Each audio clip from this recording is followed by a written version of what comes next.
köprü sorunu yaşayan Batman'ın Kozlu ilçesi Tosunpınar Köyü İncirlik mezrası sakinleri çocuklarını okula gönderebilmek için bin bir zorluk ve meşakkat çekiyor. Derede köprü olmadığından dolayı her gün çocuklarını sırtlarında taşıyan mezra sakinleri kendilerine yol ve köprü yapılarak sorunlarına el atılmasını istiyor.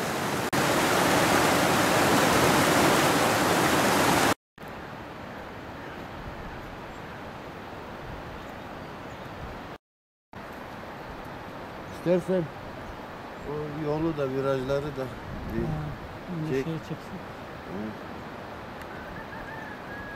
Kış yok, yağış yok ondan.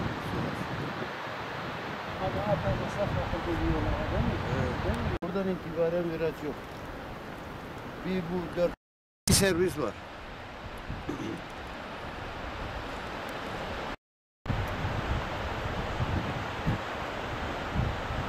Oradan düz koydum. 3 tane yaz oldu. Bakma bu sene kış gelmedi. Yoksa yola 3 ay yaptılar. Kaymakam günlük veriyordu. Bu şey yaptık.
Kon.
Zorda yaşıyoruz. Köprümüz yok. Çocuklarımız okula gidiyor. Öğretim taşımalı araç var. Yeterince zorlanıyoruz. 2 kilometre yayan olarak çaydan geçiyorlar. Yaya olarak. İşimiz olduğu zaman çocuklar kendi başına gelip çaydan geçmeye kalkışıyorlar. Korkuyoruz. Beton asfalt yok. Sadece yazın 3 ay yolumuz çalışmaktadır. Diğer aylar hep kapalı yolumuz. Köprü olmadığından, asfalt, beton olmadığından dolayı yolumuz kapanıyor. Yeterince zorlanıyoruz. Hayvancılıkla uğraşıyoruz. Samanı, unu, her şeyi sırtımızla taşıyoruz. Hayvanlarla taşıyoruz. Çok zorlanıyoruz. Yetkililerden yardım bekliyoruz. Bir de yol büz yok. Yolda yol bozuluyor. Hava iyi olduğu zaman araç geçiyor. Hava yağışlı olduğu zaman yağmurdan yollar yıkanıyor. Araç çalışmıyor. Çocuklarımız okuyor. Köprü olmadığından dolayı araç çalışmıyor. 2-3 kilometre yayan yürüyorlar. Yeterince zorlanıyorlar. Bir de hava yağışlı olduğu zaman çay azgınlaşıyor. Korkuyoruz. Çok tedirginiz. Yetkililerimizden bir an önce yol ve köprünün yapılmasını istiyoruz. Bilirsin. Biz yol istiyoruz. Dedem her gün bizi gelip buradan geçiriyor. Biz her gün buradan dereden geçemiyoruz, korkuyoruz. Biz yol bir de köprü istiyoruz. Biz yol istiyoruz, bir de yol istiyoruz, bir de köprü. Dedem her gün sabah bir de akşam bizi okula götürmek için gelip bizi dereden getiriyor. Bir de o da zorluk çekiyor. Dereden zorla geçebiliyoruz.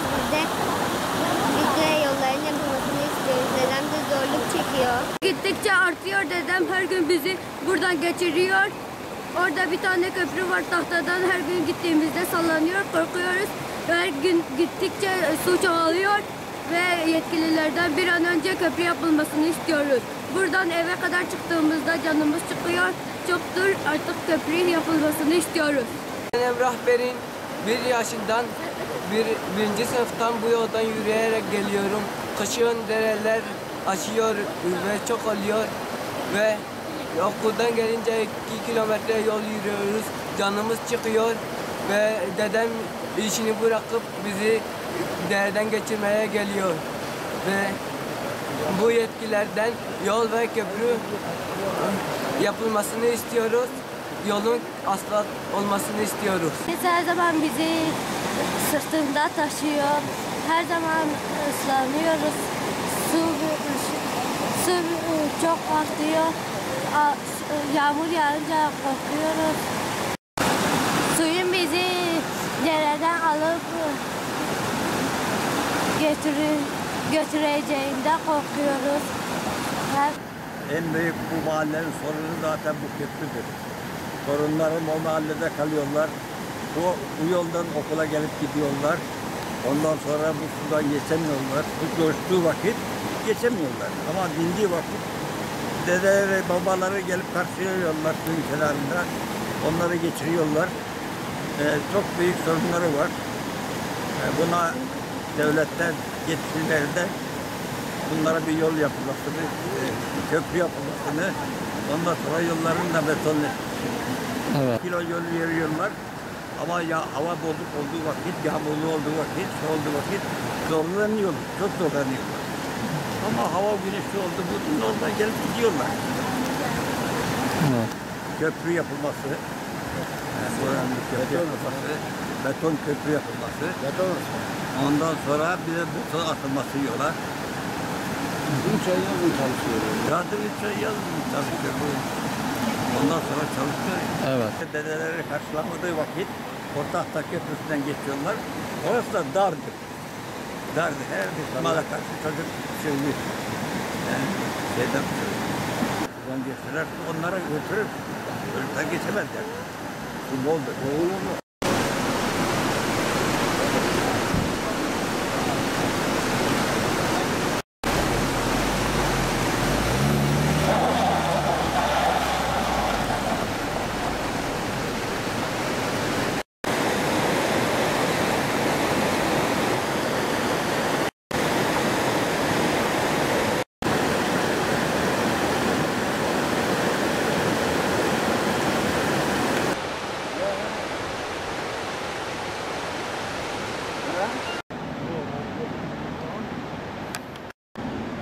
Dönüyorlar.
Buyurun amca.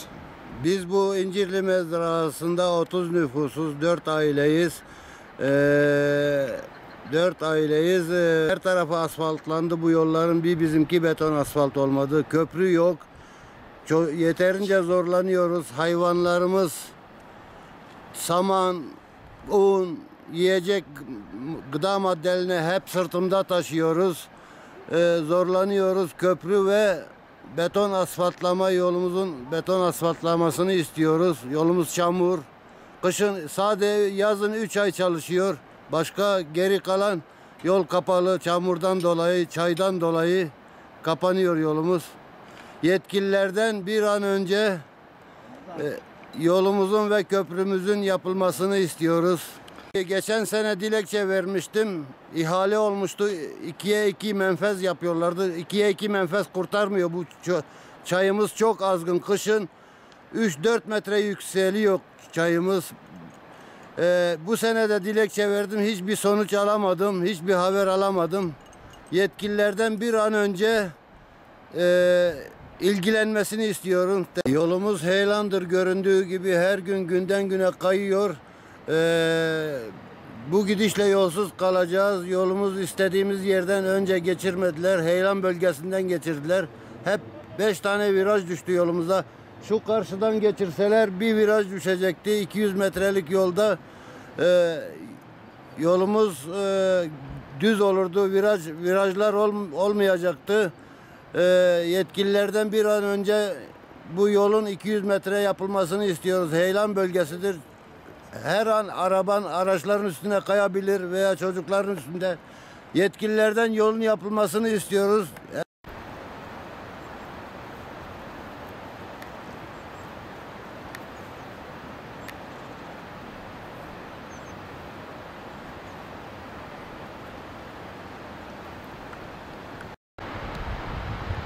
Yapıyor. Nasıl?